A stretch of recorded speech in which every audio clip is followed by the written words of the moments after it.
Bonjour, je vous retrouve pour l'aperçu d'une bouilloire. Elle arrive dans ce carton. On nous promet voilà, arrêt automatique, un indicateur du niveau 2, inhibulation ultra rapide et une capacité de 1 litre.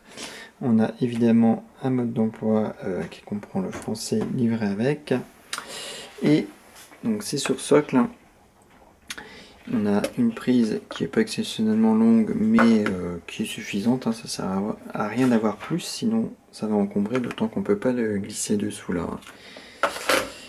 La bouilloire, c'est du tout plastique. On a un logo pour faire joli en nous disant de sauver l'énergie, d'économiser l'énergie. C'est tout simplement écrit qu'il ne faut pas mettre plus d'eau dont on a besoin pour économiser l'énergie justement. Donc bref, c'est plus pour le folklore qu'autre chose.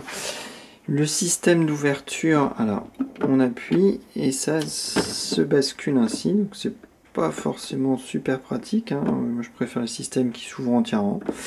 C'est le choix qui a été fait ici. Alors hop, on va mettre un peu d'eau.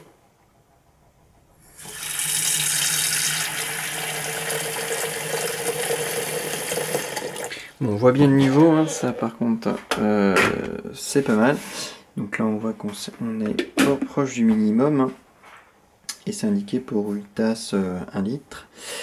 Pour allumer c'est simple, il suffit d'appuyer et on voit que un voyant s'allume. Et on n'entend rien. C'est normal, c'est l'ultra rapide ici qui n'est pas du tout ultra rapide. Et l'eau met un peu de temps à chauffer, même beaucoup je trouve.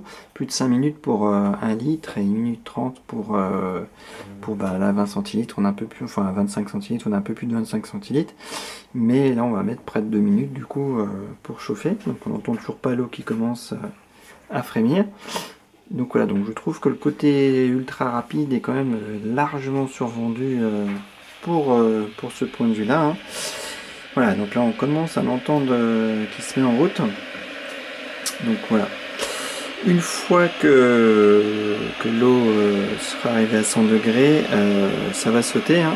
On va revenir ici à 0 et le voyant va s'arrêter. Donc là, c'est moi qui force la décision. Hop, c'était pour vous montrer qu'il y a un petit filtre ici, voilà, qui peut s'enlever très facilement, voilà, pour pouvoir le plonger. Moi je le plonge dans le vinaigre blanc pour le nettoyer, c'est ce que je fais moi, un peu de vinaigre blanc au fond, je mets le filtre dedans et puis voilà, pour moi c'est parfait, c'est ce que je vous recommande d'ailleurs. Donc voilà ce qu'on peut dire en quelques mots. Sinon, si, voilà, j'oubliais, c'est que je l'ai vidé, il y a quasiment plus d'eau dedans, juste quelques gouttes. Et j'ai fait le test par inadvertance de le laisser allumer et elle est restée super longtemps allumée, elle s'est pas coupée. Et du coup, c'est moi qui ai dû l'éteindre, qui ai dû forcer l'extinction. Or c'était marqué que ça s'éteint automatiquement, qu'il y a un système une sécurité ainsi. Et ça fonctionne quand il y a très peu d'eau, mais quand il y a vraiment rien et qu'on allume, et ben ça ne fonctionne pas. En tout cas j'ai laissé plusieurs minutes et ben, ça continuait de chauffer alors qu'il n'y avait aucune eau dedans. Donc attention à ne pas appuyer par mégarde sur le bouton quand il n'y a pas du tout d'eau, sinon ben, ça va chauffer. Voilà ce qu'on peut dire en quelques mots sur ce modèle. J'espère que cet aperçu vous aura été utile. Merci à vous, bye bye.